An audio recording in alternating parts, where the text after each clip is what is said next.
Bismillahirrahmanirrahim. Assalamualaikum warahmatullahi wabarakatuh.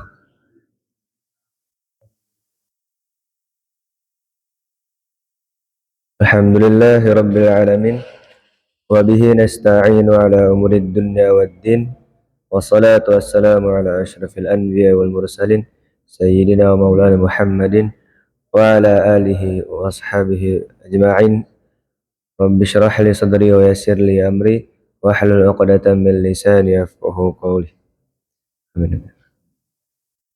Pertama-tama, marilah kita panjatkan puji beserta syukur kita kepada kehadirat Allah Subhanahu wa taala yang telah memberikan kita begitu banyak nikmat sehingga kita dapat berkumpul di masjid ini dalam rangka melaksanakan salat subuh secara berjamaah. Yang kedua, salawat beriringan salam semoga senantiasa terlimpah curahkan kepada baginda besar kita Nabi Muhammad sallallahu alaihi wasallam yang telah membawa Islam dari zaman jahiliyah menuju zaman Islam yang dapat kita rasakan pada saat ini. Hadirin yang dirahmati Allah, pada kesempatan kali ini saya akan izinkan kami untuk menyampaikan beberapa hadis dari kitab Riyadhus Shalihin yang akan membahas tentang memaafkan dan berpaling dari orang-orang bodoh. Sebelum kami membacakan hadisnya, ada beberapa ayat dalam Al-Quran yang juga membahas tentang tema ini. Salah satunya ada dalam surah Al-A'raf ayat 199. A'udzubillahi minasyaitonir rajim. Bismillahirrahmanirrahim. Khudhil 'afwa wa'mur bil 'urfi wa'rid 'anil jahilin.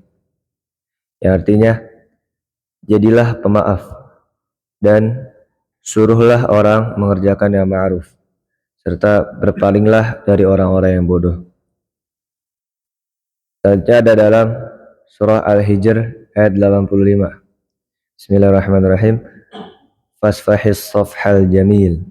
Yang artinya, maka maafkanlah mereka dengan cara yang baik. Kita masuk ke hadis pertamanya, yang artinya dari Aisyah radhiyallahu anha, beliau berkata kepada Nabi sallallahu alaihi wasallam, apakah engkau pernah mengalami satu hari yang lebih berat daripada perang Uhud? Beliau menjawab, aku benar-benar telah mendapatkan apa yang aku dapatkan dari kaummu. Yang paling berat yang aku terima dari mereka adalah pada hari Aqabah. Ketika itu aku menawarkan diriku kepada putra Abdul Yalil bin Abdul Kulal. Ternyata dia tidak menyambut apa yang aku inginkan. Maka aku pergi dengan sangat sedih sepanjang perjalananku. Aku tidak tersadarkan diri kecuali ketika sampai di Korn atas At-Tasa'alib. Jadi ini tuh tempat ihram atau mikot bagi penduduk Najd, juga disebut Korn al-Manazalil, yang berjarak sehari semalam dari Mekah. Aku angkat kepalaku, ternyata ada awan yang menaungiku. Aku memperhatikannya, ternyata di sana ada Jibril alaihissalam. Dia memanggilku dan mengatakan, sesungguhnya Allah Ta'ala mendengar ucapan kaummu terhadapmu dan penolakan mereka terhadapmu. Dia mengirim malaikat penjaga gunung kepadamu agar kau memerintahkannya untuk melakukan apa saja yang kamu kehendaki terhadap mereka. Maka malaikat penjaga gunung memanggilku dan mengucapkan salam, kemudian berkata, wahai Muhammad, sesungguhnya Allah telah mendengar ucapan kaummu terhadapmu. Aku adalah malaikat penjaga gunung. Aku diutus oleh Tuhanmu kepadamu agar kamu memerintahkanku dengan perintahmu. Terserah engkau.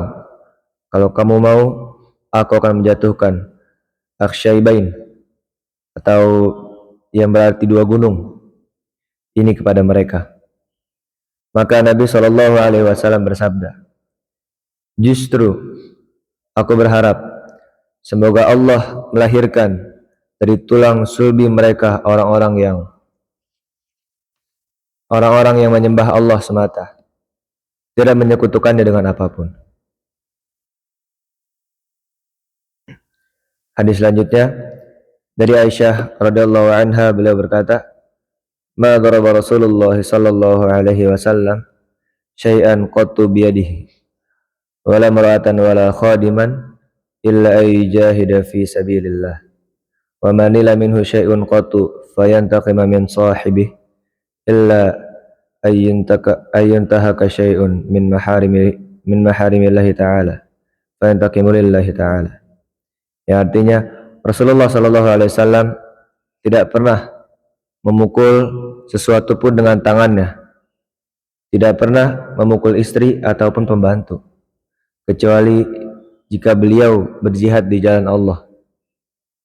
Dan beliau tidak pernah diganggu sedikit pun, kemudian menuntut balas dendam terhadap pelakunya, kecuali jika ada sesuatu dari perkara yang diharamkan oleh Allah Ta'ala dilanggar, maka beliau menuntut balas untuk Allah Ta'ala. Hadis ini diriwayatkan oleh Imam Muslim. Selanjutnya dari Anas radhiyallahu anhu, beliau berkata, yang artinya, saya pernah berjalan bersama Rasulullah sallallahu alaihi wasallam. Beliau mengenakan kain burdah buatan Najran yang tebal pinggirnya. Tiba-tiba seorang badui menyusulnya, lalu dia menarik kain selempang beliau dengan keras sekali. Maka saya melihat leher Nabi sallallahu alaihi wasallam. Maksud dari leher di sini yaitu antara bagian leher dan pundak. Dan ternyata pinggiran kain itu meninggalkan bekas padanya karena ditarik dengan keras.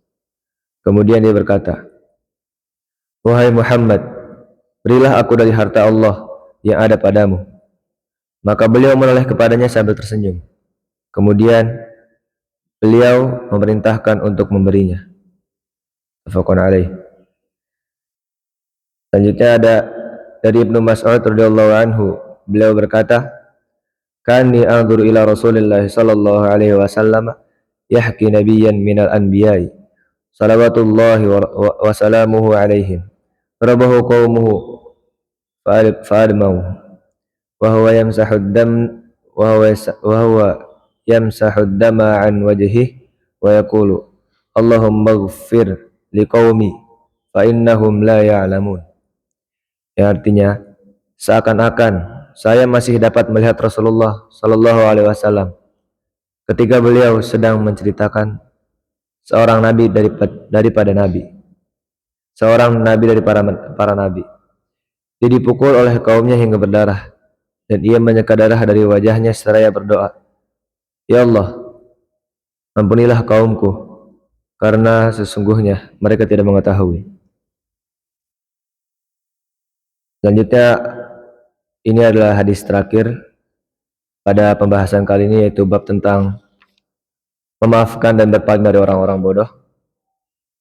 Dari Abu Hurairah radhiyallahu anhu bahwa Rasulullah sallallahu alaihi wasallam bersabda, "Laysa syadidu bis-sura'ati, innama syadidul ladzi yamliku nafsahu 'indal ghadabi."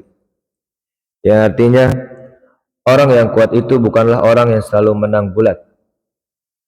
Akan tetapi orang yang kuat adalah orang yang mampu menguasai dirinya pada saat marah. Muttafaqun alaih. Mungkin ini saja yang dapat kami sampaikan atau kami bacakan.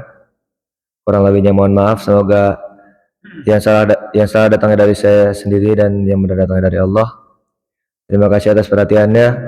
Mari kita tutup dengan membaca hamdalah dan doa kafaratul majlis.